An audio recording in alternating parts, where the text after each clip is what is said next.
Здравствуйте, самые лучшие зрители! Меня зовут Полина. Мне подарили образцы мебельной ткани.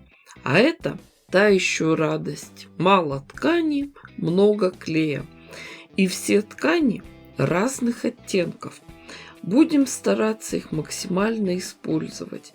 Где можем, вырежем прямоугольники с шириной 10 сантиметров, длиной 18 сантиметров.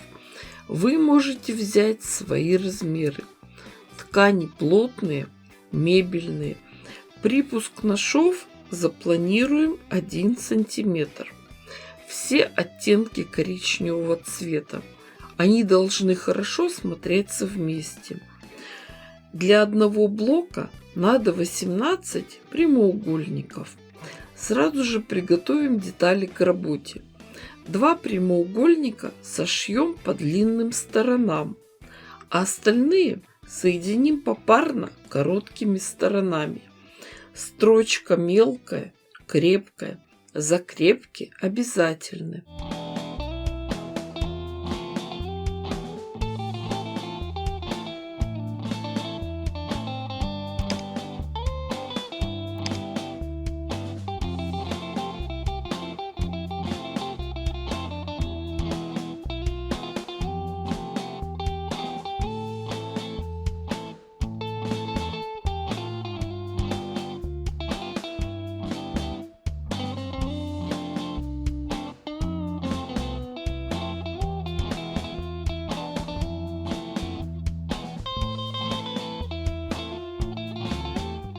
Отшитые детали разворачиваем, швы расправляем на 2 стороны и прижимаем машинной строчкой.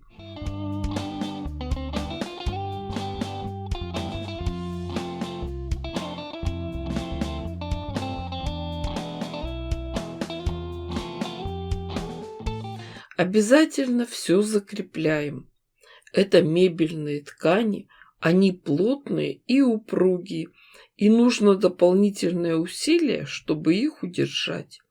Для одного блока нам понадобится такой набор деталей.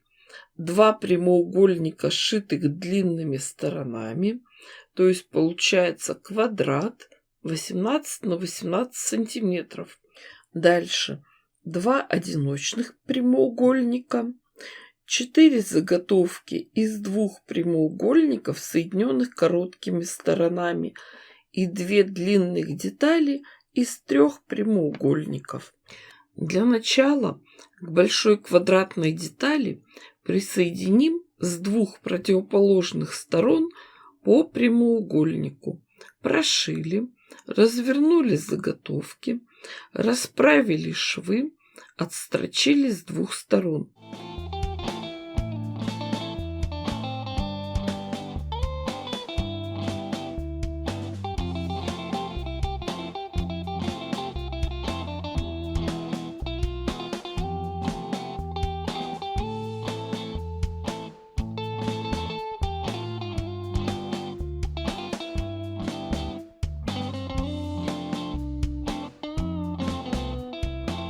В принципе, ничего сложного в пошиве нет. Припуски везде делаем по 1 сантиметру, и наши детали идеально совпадают по размерам. Работу продолжаем уже длинной лентой из 2 прямоугольников. Все так же. Прошили, развернули, расправили, отстрочили. Удобно сразу работать с несколькими заготовками, чтобы лишний раз не обрывать нитки. Специально показываю работу за машинкой. Лучше 1 раз увидеть, чем 100 раз услышать.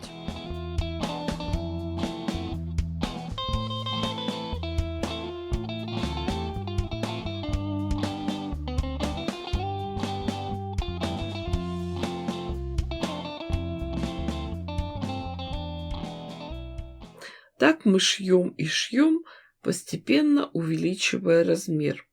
Заканчиваем работу 2 длинными полосками из 3 прямоугольников. Детали тщательно проутюживаем с паром через влажную марлю. Помним про то, что мебельные ткани – это синтетика. Они плавятся от горячего утюга. А вот теперь займемся обратной стороной. Мне очень повезло, что в мебельных образцах нашлись большие куски тканей. Поэтому мы сможем сделать застежку с клапаном. Одна большая часть будет такого же размера, как и лицевая сторона, а на внутренний клапан осталась полоска ткани шириной 20 сантиметров. Первым делом обработаем двойной подгибкой один край большой задней части. Здесь будет располагаться вход в подушку.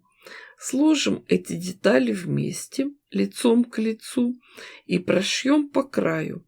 Обратите внимание, чтобы подогнутая часть не попала потом в боковой шов. Сделайте отступ от края на 1,5-2 сантиметра. А затем мы узкой деталью клапана сверху закрываем вход в наволочку. Также его прошиваем. Сразу же можно обработать края. Готовую наволочку выворачиваем на лицевую сторону. И смотрите, как все хорошо получилось. Клапан внутри. Все очень красиво и аккуратно. Специально сделала такую форму декоративной наволочки. В нее можно вставить плоскую подушку и использовать как сидушку на стул. Или вложить внутрь большую, объемную, пышную подушку. И такими подушками украсить любимый диван. А вообще, конечно, задумка такая.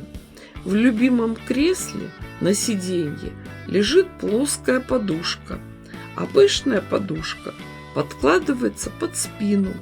Господи, да кому я объясняю?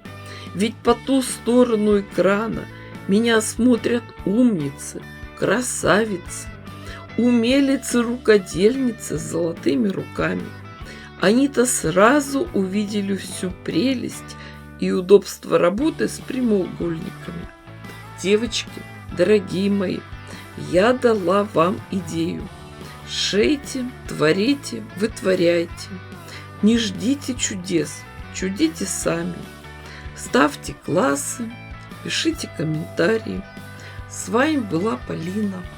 Всем пока-пока и до скорых встреч!